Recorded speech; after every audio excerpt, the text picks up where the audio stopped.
Welcome to Spirits Podcast, a boozy dive into mythology, legends, and folklore. Every week we pour a drink and learn about a news story from around the world. I'm Amanda. And I'm Julia, and hey, it's hometowns time, baby. So excited, Julia. I gotta be honest, like all the episode types are our children, right? They're our favorite pets, etc., etc. But there's something about a hometown urban legend episode that hits different. I think it's just hearing from our conspirators, our listeners, and having them tell us stories is a really beautiful kind of juxtaposition to what the show usually is, which is me telling you stories and also our listeners. And so having the conspirators write in and tell us their own feels like a reunion almost in a way. Feels like home, Julia. Feels like home. When I look at you, I feel home. And that's a Big Brother reference. Oh no. Mm-hmm. Julia, would you lead us off today? Would you tell me what urban legend absolutely grabbed you? Amanda, I have a follow-up email. Our favorite thing, let's be honest. We love a follow-up email.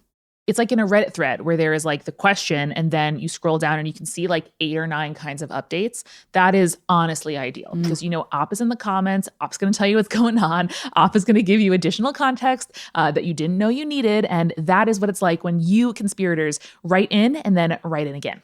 Well, Amanda, this email is from Michaela, who you might remember from Stories from the Half-Perched House. Also, Julia, the hottest name in Olympic drama right now, where there is a very good Michaela and there is also a more problematic Michaela. So I'm very excited to hear from this conspirator. Michaela, if you will remember, Amanda, sent in a story about returning home from school early one day and feeling a presence there that felt malicious, malevolent, I would say, referred to as the man. And then spoke to her brother, Jake, about that later. And Jake made the wild assumption that the man was actually there for him and not for her. I was prepared to judge this Jake, but at the end of the day, I was like, you know what? I think this Jake has some points. So I'm excited to hear what Michaela and Jake have to say. Yes. Okay. So she titles this Stories from the Half-Perched House, Part 2, The Man Who Misses. Hello, Spirits Podcast. I've been hesitant to write back after so long since my first message, but with your recent urban legends centering around revisiting and things that follow, I felt it appropriate to share. Hi, it's Michaela with some details you might want to hear. Always with the details. In earnest, this is not my first attempt to write to you. Actually, it's not my second, third, or even 10th attempt. I'm currently typing this out on my work computer, whose safety I have no qualms about. Talking about the man has laid a thick fog of uneasy over me and my family ever since it was brought up as a hot topic of conversation. Phones have gone missing while chatting about the man, only to be found mysteriously broken. Audio files of interviews with my brother have deleted themselves. Laptops have crashed while writing about him. And the dreams. Yes, the dreams. The repetitive vision of me standing at the open door, the man so kindly left for someone to find. Simple, symbolic, unsettling, just like the man himself. You can't say the guy doesn't have a clear brand. Holy shit. I feel responsible for bringing up this topic of conversation because, Michaela, you're doing everything right. You're gathering first-person information. You are trying to get testimonials from your family. And I am like, the man from the dream should sort of like replace all your devices or get like tech insurance if he's going to be this rude to all of your devices. Have you considered asking him to pay towards some sort of insurance for you? Jeez. Here I am, the maiden of the half-perched house, to give you the not-so-neat and tidy end to the man and his dress shoes story. When Spirits Podcast told me to visit Connecticut, set up an audio recorder on the counter, and pester Jake, my brother, about why the man might be looking for him, I listened. Which, First off, incredible. So incredible. I love the commitment to the bit. You're essentially an honorary co-host of this podcast now, so thank you. April, Jake's then fiance, now wife, gave me some scheduling updates, and I dutifully took a train up the northeastern corridor for my own homecoming. It was late November, and our small corner of the world had tucked itself into the cozy pocket of late autumn. One day after dinner, Jake and April and I set up two forms of recording and dove into the story.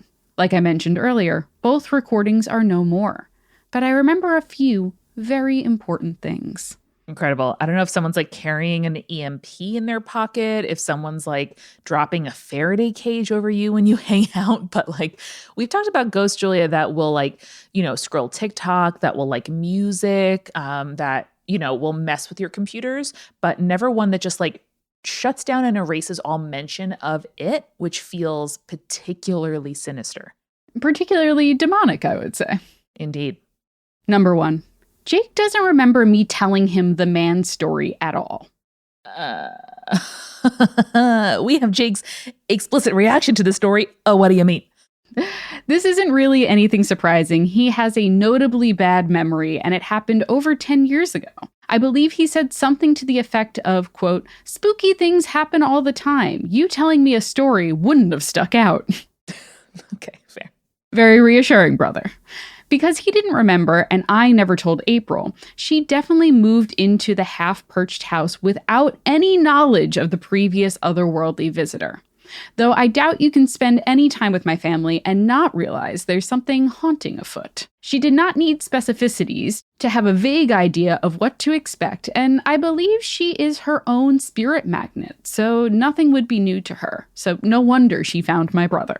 Because if I recall correctly, Amanda, we were very mad at Jake for not telling his fiancée, April, at the time before she moved into the house about the man. Yes, he was like, come on, baby, don't worry. You can come over and live here and we can save some money, etc. BT dubs, it's haunted is a very important thing to add. You have to add that it's haunted before someone moves in with you. You just have to. But apparently, Jake didn't remember anything about the man, so he couldn't have warned April about it in the first place. That makes a little bit more sense because Jake otherwise sounds like a great dude. Number 2. I realized while being surrounded by my family members that honestly, any one of us could have invited the man into the house. It could have been me, the young girl finding tomes in the library that promised to summon fiends. Oh, sorry, not fiends, friends. That promised to summon friends from beyond the veil. It could have been my mom, who believed in appeasing house spirits lest they begin to run amok. It could have been my father, who survived curses and submarine ghosts. It could have been my brother who, despite insisting he didn't invite anything to follow him home, was playing around with blood curses at the time. Julia, who hasn't done the like friendship palm to palm with your friends, which looking back growing up in the 90s and an era of hyperfixation on blood-borne communicable diseases, not the greatest idea. But it is in some ways perhaps a slippery slope from the blood friendship pact to the blood curse. Michaela writes, "Am I allowed to swear? If so, what the fuck, Jake?" I wish I still had the recording so you can hear how he so nonchalantly brought up that he casually used to throw spells at his friends like some petty wizard who has poor coping mechanisms for being annoyed. Over what, you may ask? World of Warcraft, probably. The quote then comes from Jake, from Michaela, which says, quote, "My friend didn't think I would, so I had to. And his life is pretty unusual now, so I would say it worked." I asked if he thought his friend ever sent one back. He shrugged, then evaded my prodding for specificity on how a teen boy goes about in finding an effective curse. I love that the shit is just so quotidian and regular in Jake's life that he's like, yeah, sis, I can't remember the specifics of the blood curse. It's just like, who can say what I blood cursed my friend about? It's like asking a chef about like a particular version of a dish they made like 7 or 8 years ago. And most of the time they're going to be like, I don't fucking know. It was like another pork chop. Like, what can I tell you? Michaela continues, "Are the spells my brother found while a teenager real? I highly doubt it. But if you try consistently and you're already living in a haunted house, who knows what can manifest when you're praying over willingly lost blood? The walls of that house have proven time and time again that they listen, for better or for worse. The man very well could have been a manifestation of all of my family members' tumultuous emotions mixing together to lay the perfect groundwork for a horror story. If you ask me, the man was most likely a warning about what is willing to walk out from the veil with offerings of more than worldly desires if someone, or a group of someones, ask loudly enough. Unfortunately, I was the only one around to heed the warning. Leave it to the youngest child to be the sacrificial lamb. And lastly, the dress shoes. Dress shoes on the hardwood floor is a bad omen. My brother stated this fact surely, with a quiet confidence that only comes from someone who has learnt a lesson. Many times in his 20s, he has heard disembodied dress shoes walking toward him with the distinct clack of hardwood floor. The sound is always followed by something bad happening very soon after. Death, ailment, accidents for the people around him, but never him himself. It didn't take much dissecting to realize the clear through line here, or rather, how clear of a sought-after but missed target Jake is. The man walked away from me and has, since then, been walking towards him. Ooh, I literally just got chills. Oh, I'm stressed for Jake, baby. I'm stressed. It feels like the man has an arrow of bad luck pointed at my brother, but always shoots too wide, leaving the shot to fall among those closest to Jake instead. Ooh. It is sad, almost, to envision something so powerful and so concentrated to continuously fail at its mission. I do not wish my brother or his friends to be struck by anything negative, but I do wish the man could come to find peace before he is consumed by his own Sisyphusian pursuit or before his aim gets better. Ah! We think of him like some mysterious fey being, more powerful than an average man, never human. But perhaps he is more like us than we realize. Maybe why he doesn't like the story to be brought up, why he continues to break computers and phones is simple. Embarrassment. Yes. Another petty wizard who has poor coping mechanisms. Perhaps we should change his name to the man who misses, though it might be time to stop addressing him at all. Let his failures rest, as I hope he might. I also think some appreciation is in order. Thank you to whatever deflecting force, whatever whisper of wind that strays arrows, whatever sent me home early on the bus for keeping Jake safe. 100%. I think to her point, like something that determined with that much staying power is not going to be unlucky. There's going to be, it feels like some kind of countervailing force protecting Jake. Yes. Versus, making this creature miss. Yes. And if I remember correctly, that was Michaela's thought at the time. Because if you'll remember the original story, no one remembers the fact that she got let out of school early. Everyone was kind of like, yep. Oh, and then like they glaze over their eyes and they're like, yeah, the school let out early for, oh. You were home for a reason. And I think that is very much to Michaela's point there. Ugh, so good. Michaela, what a writer. Ugh. She finishes with, that's all I have on this story. Thank you so much, spirits, for letting me share the goings-on of my small family and letting me bask in the niche celebrity of podcast write-in fame. Honestly, sharing here has reinvigorated my love of writing, and I am ever thankful to spirits for that. Perhaps you will hear more from the maiden of the half-perched house. I would like that very much, Michaela. I would like that very much. I know that our names are not probably significant enough in book publishing to blurb your future book, but we sure as hell will pimp it out on the podcast. Yeah, if you need a forward written, we got you. We absolutely got you. Incredible. All right, Amanda, I'm still reeling from the half-perched house stories, but do you have something for me? I do, Julia. I have two urban legends that I'm very excited to get to today.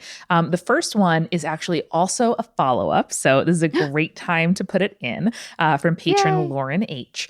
And she writes, "Hey, spirits. Last summer, I wrote to you about my experiences with strange lights and sounds at my Midwestern summer camp. Mm-hmm. Promised you another story about a camp ghost and karma, and here it is." Ooh. And Julia, I'm recording this in rural Canada where my husband Eric went to summer camp. We're not visiting the camp itself, but this is the neighborhood where the camp was. And so I'm like looking out toward my left at some trees and a lake and someone going by on a jet ski. And so I'm just like, this is a very camp setting, and I'm very excited to tell the story. Very camp of you. I love it. The story takes place at a different camp from my other story, and honestly is a tale of hubris. When I was about 11, I attended a new church drama camp. The campgrounds were owned and operated by the state branch of the Protestant church in which I grew up. The church oversaw the care and maintenance of the camp and hired the year-round staff, as well as all the financials, registrations, etc. for the camp, but each session was run by different churches and pastors. So each week had a different camp director, set of counselors, different programming, etc. Seems like a lot of upheaval. Sounds, yeah, like a lot of just like different stuff coming in. I imagine the people in charge of the campgrounds are like, you can't just like put glitter everywhere, guys. It's very tumultuous, which I think does kind of cause some sort of chaos within the spirit realm as well. Exactly, Julia. In addition to being the first year of drama camp. Uh-oh. This was the first year anyone had tried to do anything theater related, and I remember being so excited for it. Because it was so new and such an unusual camp theme, it was a fairly small group. I'm talking less than 20 campers. And because there were so few of us, we really only needed 2 cabins. There was one for boys and one for girls. This meant that cabin 1, which was a double cabin and far too big for our needs, sat empty for our week of camp. Oh no! Being a group of highly imaginative and dramatic tweens, this logical reason for an empty cabin did absolutely nothing for our imaginations. Mm-hmm. Haunted. There had to be a better, more exciting, and spookier reason that this huge cabin sat around unused. Haunted. One of the other girls decided we should make up a ghost story for cabin 1 and use it to scare the boys. See, this is where that one child made a mistake, Amanda. You don't say, ooh, we should make it up. You fucking say it with confidence, small child. You say, I heard from the cook in the camp that, and then insert your horror movie here. Insert that ghost story. Yeah, I think I'm really embracing drama in my older years. She says, just having turned 32. No, but the fact that like saying a thing that makes people uncomfortable is sometimes worth it and is often necessary. And so in this case, it is absolutely just for fun, but I'm trying to get way more comfortable with being like, I disagree. That's rude. Or I heard in the case of starting drama. Mm-hmm. Mm-hmm. One afternoon while we were supposed to be cleaning our cabin, us girls banded together to create the scariest ghost story we could think of. What we came up with was the story of, and Julia, I'm not making this up, this is straight from Laura, the fatal panty raid of cabin 1. No, actually, this is good. I was going to say, not great, girlies.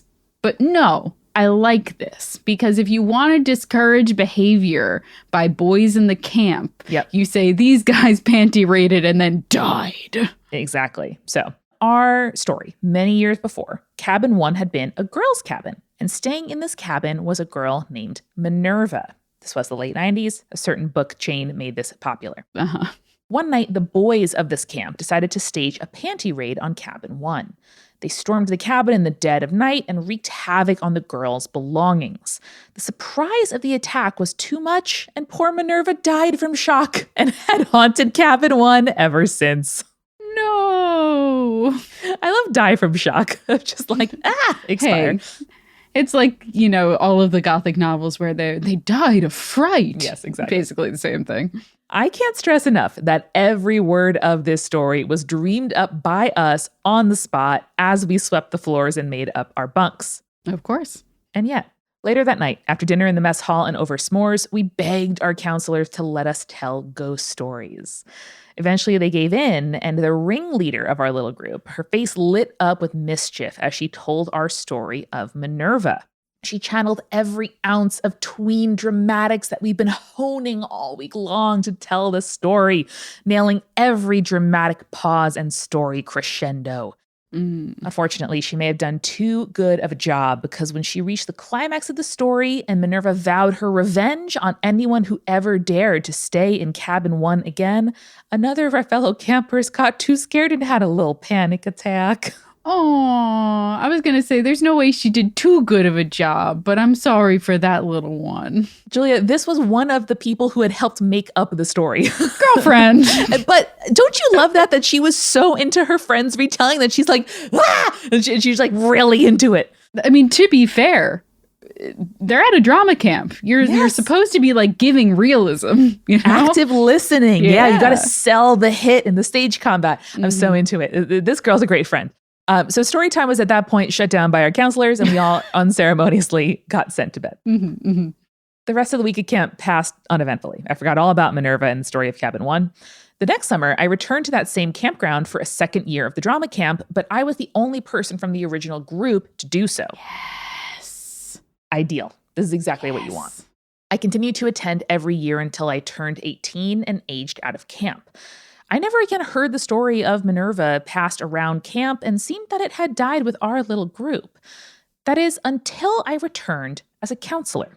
Okay, good. Because I was going to say, you should have been telling that story yourself. You have to be the vessel in which Minerva lives on. Well, let's see what happened. So the summer after I graduated from high school, the new pastor at my church announced he was taking his own session at the campgrounds and was looking for counselors. The camp wasn't going to be a drama-specific one, just generic summer, but I couldn't sign up fast enough. One of my best friends signed up as well, and we were assigned to our own cabin of campers, in addition to our role of recreation directors. Doesn't that sound like a dream? Yes, it does sound like a dream. And I'm going to go ahead and guess in my brain which cabin they got assigned. We spent our days leading a bunch of 11-year-olds in games of capture the flag and experiments in creating giant bubbles, and our evenings corralling the girls in our cabin through their bedtime routines and enforcing lights out. It was amazing. We had so much fun. Aww. Until one of the last nights of camp, our girls were inexplicably wound up after the evening campfire. Oh, no. All week long, they had been great cooperative kids, and then all of a sudden, they fought us when it was time for lights out.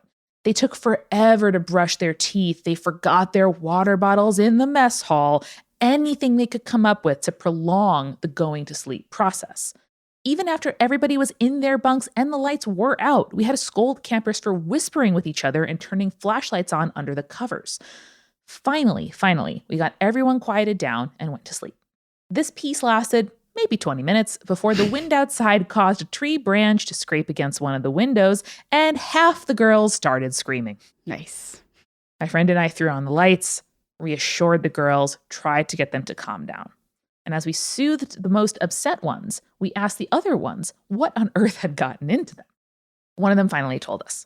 Earlier that night, some of the kids had been telling spooky stories, and one of them was about this camp specifically, and they got scared. I assured my girls I'd been attending this camp since I was their age, and I had never heard a single ghost story about this place. Fully lying. I mean, she originated a ghost story, but she hadn't heard one, I guess. Well, I asked them to tell me what they heard so I could explain to them how it couldn't be true. Imagine my surprise when they started telling me about a girl named Minerva who died in a panty raid many years before. Oh, that's so good. Now, some of the details had changed with time. Cabin 1 was no longer the big feature in the story, and Minerva's revenge on campers had gotten kind of extreme over the years, but there was no mistake that at its core, this was the story I had made up almost a decade before. Hell yeah, dog. Sheepishly, I explained the origin of this story to our campers, and eventually they all calmed down and returned to their bunks, and we were finally able to get some sleep. Okay, real quick, Amanda.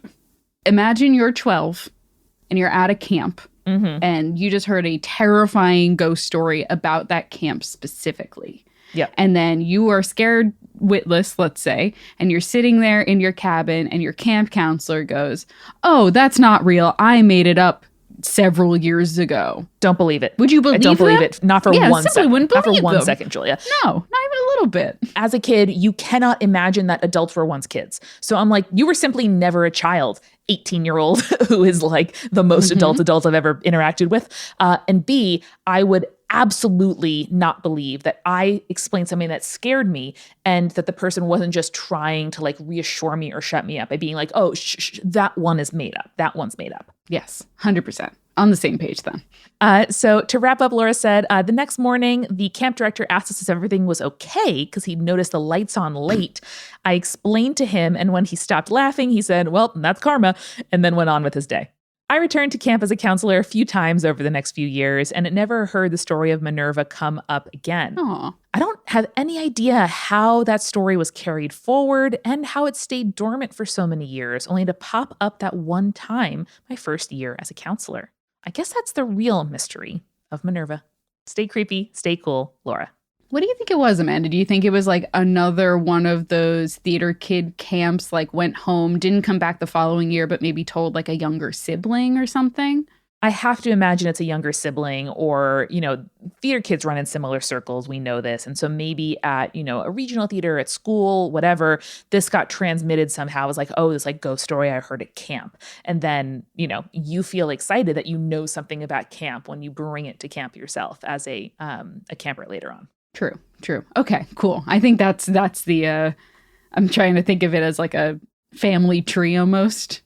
Exactly. Yeah. I think it's got to be that there was like a hanger on listening to the older kids tell ghost stories at some other theater setting. And then either they returned as a camper or, passed it along to the sort of like kids who attended that church and therefore that camp. That makes sense.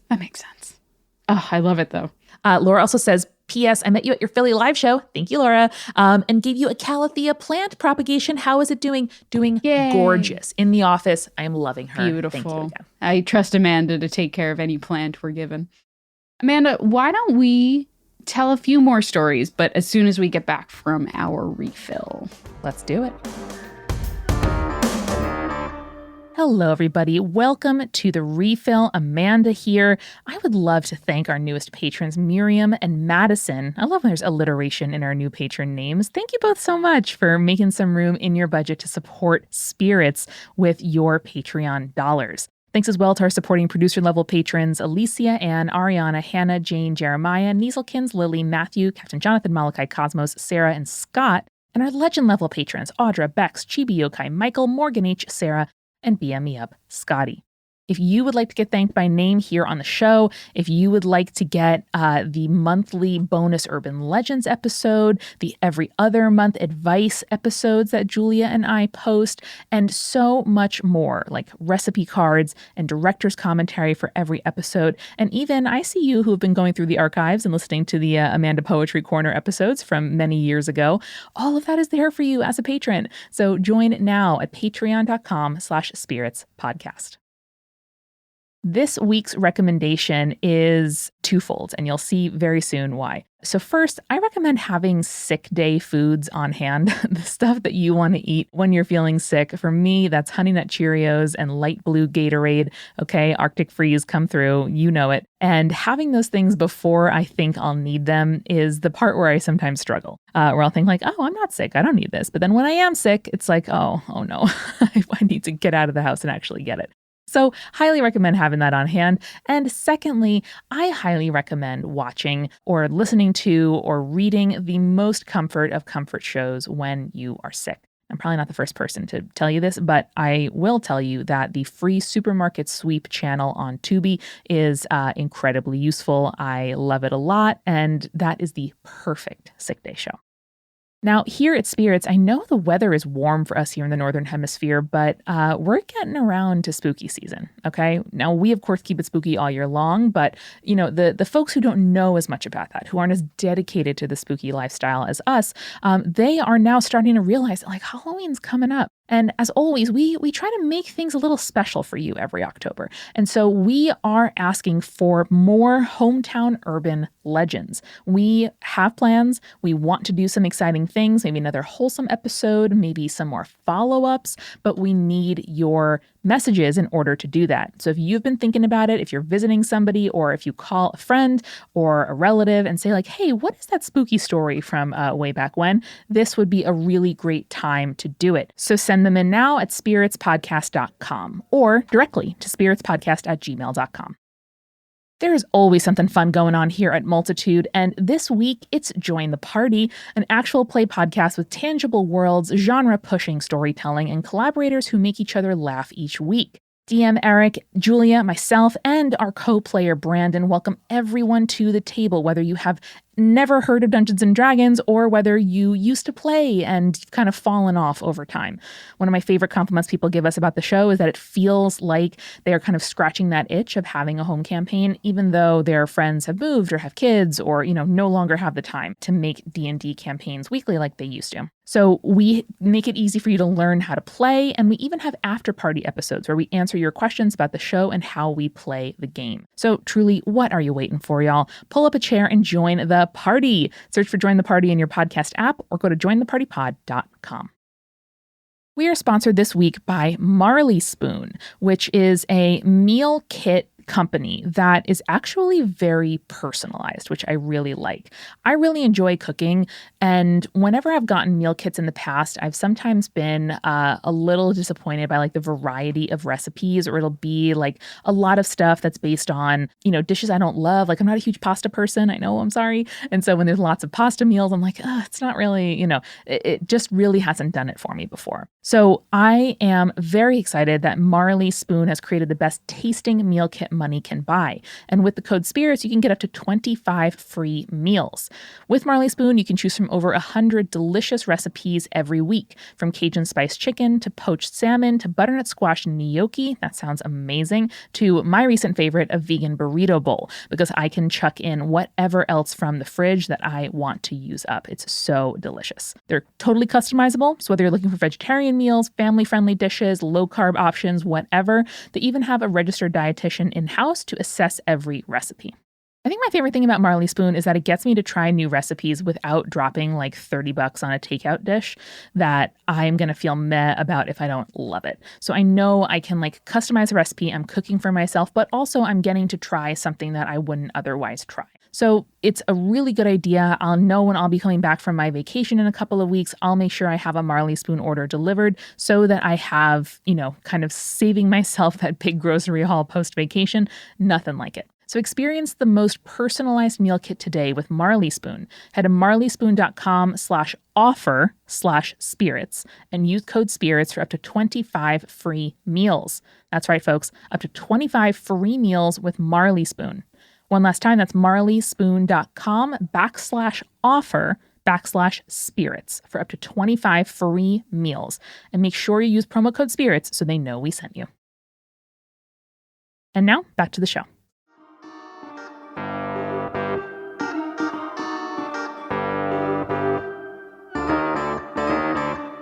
Amanda, we are back, and I know you are on vacation right now, and you were talking about a brewery that you were very excited to visit while you were up there. Have you gone yet?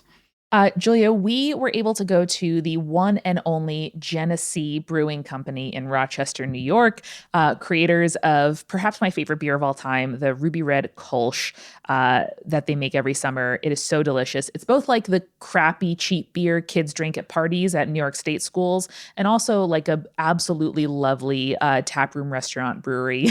That was so much fun to visit. So shout out Cece and Jackie, their wife, who went along with Eric and me to the brewery. It was everything I dreamed of and more.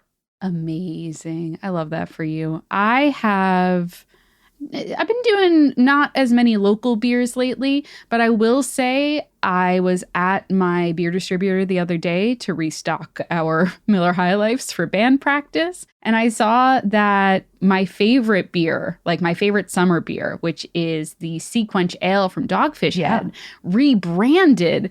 And it looks so cool now. I'm super into it. Yeah, it's got like an octopus with a little hipster hat on. And I love him. Oh my God. Oh, you're so right. Oh, what a cutie. This beer is so good. It's a beer that made me like sours and gozas. It's so tasty. It's so good. And they're so crushable during the summer. They're the perfect beach beer, in my opinion. I just love them so much. Yeah, they're what made me love beer mosas. So adding a bit of Oge or grapefruit juice into your beer, so good. I like Oge. That's fun. Now, Julia, normally we try to do at least 2 urban legends per person, but this second one is so chunky and exciting that I want to dive right into it. Is that okay with you? Oh my God, yes, please. Okay, so my next email comes from Katie, she, they, and it is titled The Little Girl Crying in the Bathroom. Uh-oh, Katie.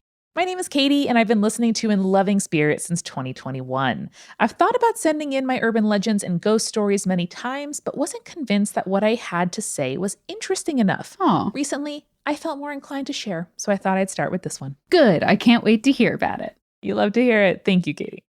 When I was about 18, we moved from my small hometown to an even smaller, well, best to call it a village. The kind of town where there's only one stoplight, everyone knows each other, and outsiders are not welcome. Uh-oh. Now, while this town was a horror of its own, what was worse was the house we moved into. I'm in rural Canada right now, driving through very no stoplight, one stoplight towns. So enjoy. It was a small house with just 2 bedrooms, a living room, and a small kitchen. The bathroom was between the 2 bedrooms.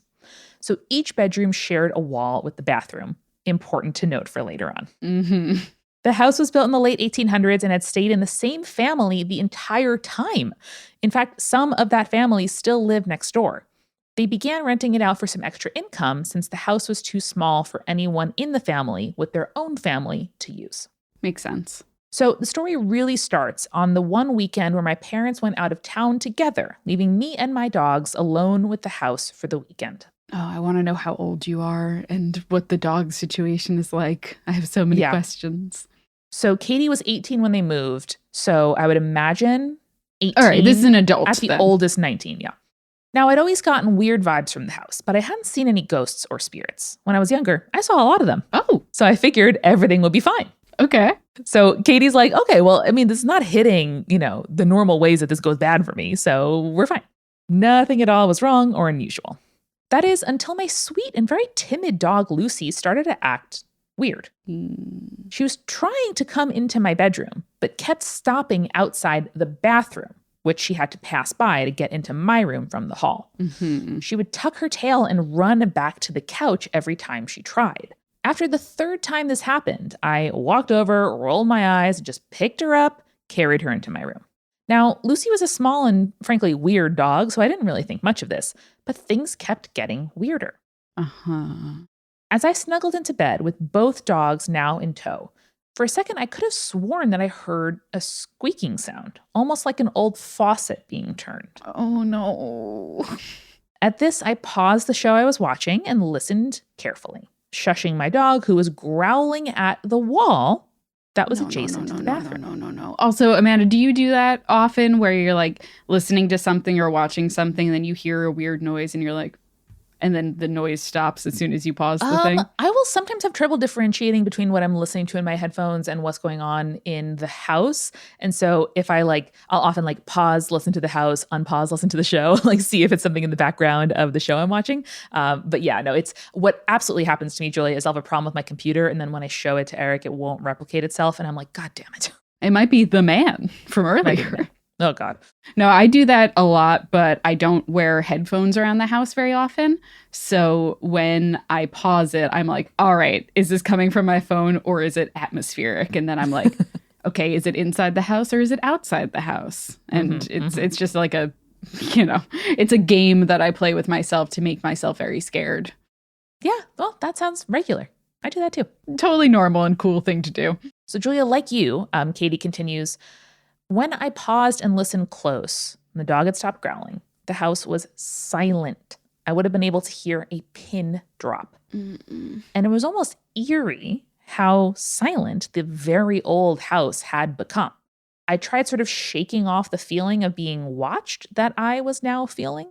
And just to be sure, I made sure that the front door was locked and all the blinds closed. Mm. Not much longer after that, I was able to convince myself I imagined the strange sound and finally fell asleep. Oh, we're so kind to our brains sometimes, huh? We're like, you probably didn't hear anything. Just go to bed, sleepy. Shh. You're fine. You're fine. Now, that's when I woke up from a dead sleep to the sound of water rushing from a faucet. Oh, a bad sound, even if it's not ghosts. A bad sound. A bad sound, no matter what the explanation is. So I stood up and quickly walked to the neighboring bathroom, and sure enough, the sink was on. Now, I knew for a fact that I didn't leave the sink on, and I was assured of this because both the hot and cold taps were turned all the way up. What the fuck? And whenever I used that sink, I used the hot water only because it wasn't that hot. Also, that's 2 faucets, Julia, not just one. I know. We're getting into more and more levels of what the fuck here. And you don't even have a cat. You have dogs. I feel like dogs can't turn on faucets as easily as cats could, potentially. No. I turned the water off, and the hair on the back of my neck was standing up like heck. You know what makes it worse, Amanda?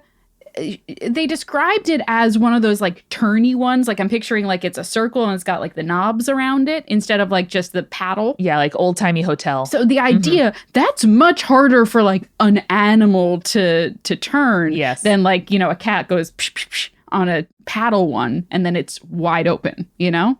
Yeah, you can't just like push a lever and the water's on. You have to like turn a screw. I hate this. The hair on the back of my neck was standing up, and I felt a little puff of warm air, like someone was breathing too close to me. I looked up into the mirror, and nothing was there.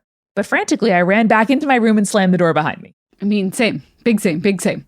Also, props to you, Katie, for looking in the mirror. Not $1 million could get me to look in a mirror at the dead of night when I think something's behind me. Simply couldn't. I'm not going to live a horror movie. Back in my room, I could feel my heartbeat and my ears pumping loudly. There was no rational explanation for what I had just seen. Finally, after about 5 minutes, I had calmed my breathing. The house was quiet. I sent a panicked text to my mom, who replied, "You probably just forgot to turn it off. It's fine." Bitch, I know what I did and didn't do. Bitch, I never use the cold water. Now, even though I know I didn't leave it on, I tried to listen to my mom and feel reassured and convince myself of this possibility. So just as I'm lying back in bed, settling in with the dogs, I hear the creak of a faucet turning, and once again, water rushing out. Fuck this.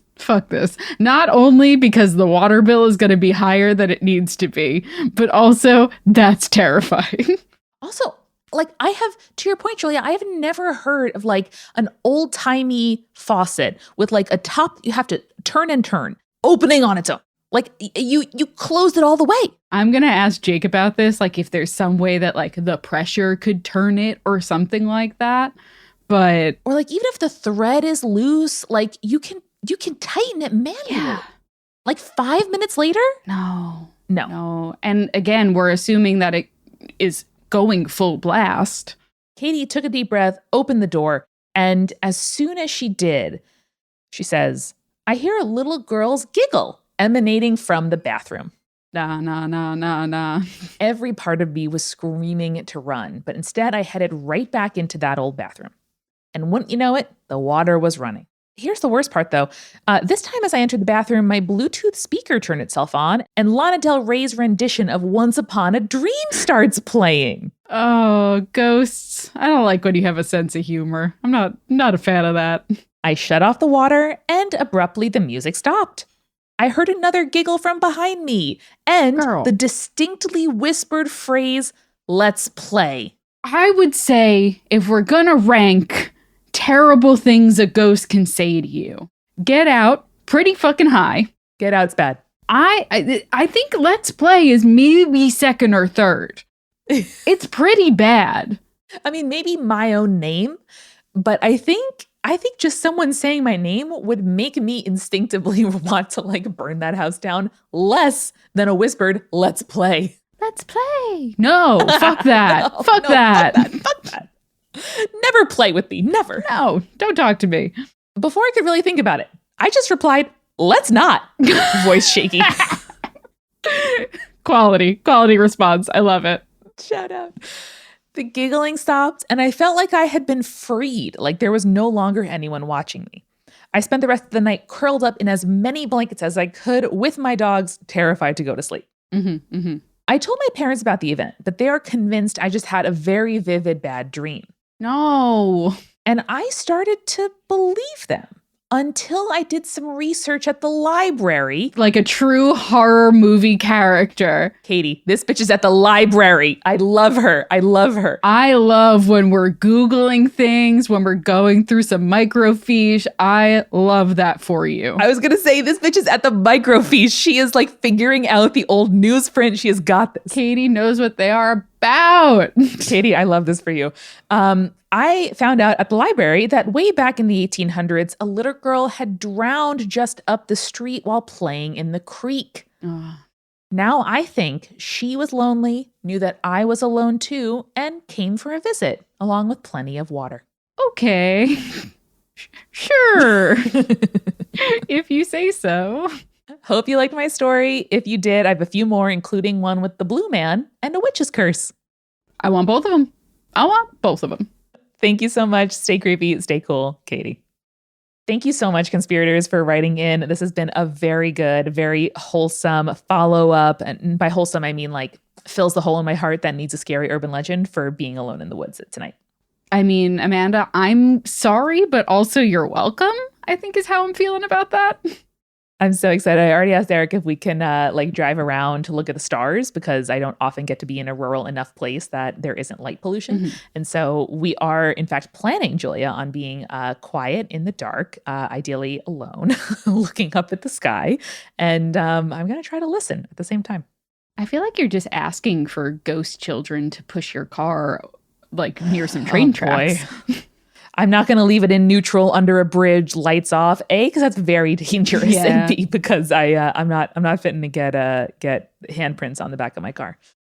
Fine, I guess that's okay. Well, I hope this hometown urban legends episode went down as well for you all as it has for us. But listeners, next time you find yourself getting scared by a little girl asking you to play, remember, stay creepy, stay cool.